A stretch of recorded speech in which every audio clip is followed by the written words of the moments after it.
Hi hello everyone. ఈరోజు బొబ్బర్లతో curry చేస్తున్నానండి. తెల్ల బొబ్బర్లు, అలసందలు కూడా అంటారు. చూడండి, టీ గ్లాస్ కన్నా కొంచెం పెద్దదండి గ్లాస్లో వేసి కుక్కర్లో ఉడకపెడుతున్నానండి.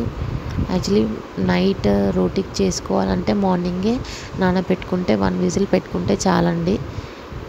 నైట్కి నానబెట్టుకున్న బొబ్బర్లు అయితే చూడండి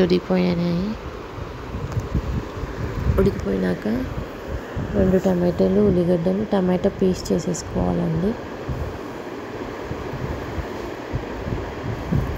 జ్యూస్ చేసేసుకోవాలి. చూడండి, ఆయిల్ వేసేసుకోవాలి 2 స్పూన్స్.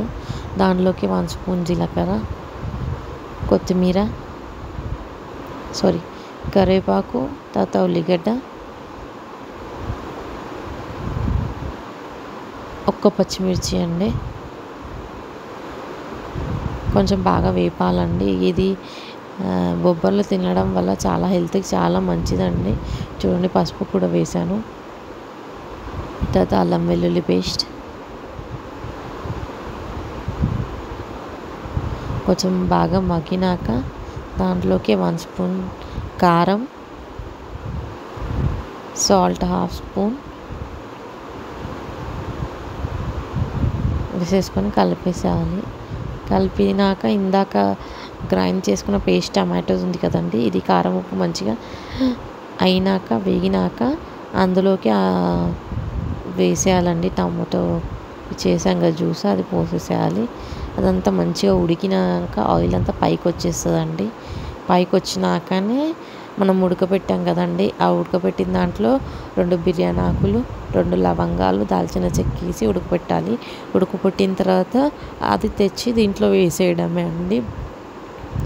చూడండి, ఆ వాటర్ కూడా వేస్ట్ చేయొద్దండి. టేస్టీగా ఉంటుంది ఆ వాటర్ వేస్తేనే. చూడండి, దానికి సరిపోయేంతనే పెట్టుకోవాలి. ఉడికినప్పుడు కొంచెం ఉంటే వాటర్ చాలండి. దాంట్లోకి 1 స్పూన్ జీలకర్ర పౌడర్, 1/2 స్పూన్ ధనియా పౌడర్ అండి. చూడండి, బాగా మరిగినాక ఒక 2 స్పూన్స్ ఆఫ్ కొబ్బరి పౌడర్ వేయండి, కోకోనట్ పౌడర్ అండి. దగ్గరికి బాగా మంచిగా అయినాక పొయ్యి ఆఫ్ చేయడమే అండి. అంతే, ఏం లేదు. ఇది చాలా హెల్త్కి చాలా మంచిది. ఈ బొబ్బర్లు, అలసందలు తినడం వల్ల ఆరోగ్యానికి చాలా మంచిది. ముఖ్యంగా బరువు తగ్గడానికి, మధుమేహం ఉన్నవారికి ఆరోగ్యం మెరుగుపడడానికి చాలా యూజ్ అవుతుందండి. ఇది చాలా హెల్త్కి మంచిది. అందరు తినండి, హెల్తీగా ఉండండి. ఒక నచ్చితే షేర్ చేయండి, సబ్స్క్రైబ్ చేయండి.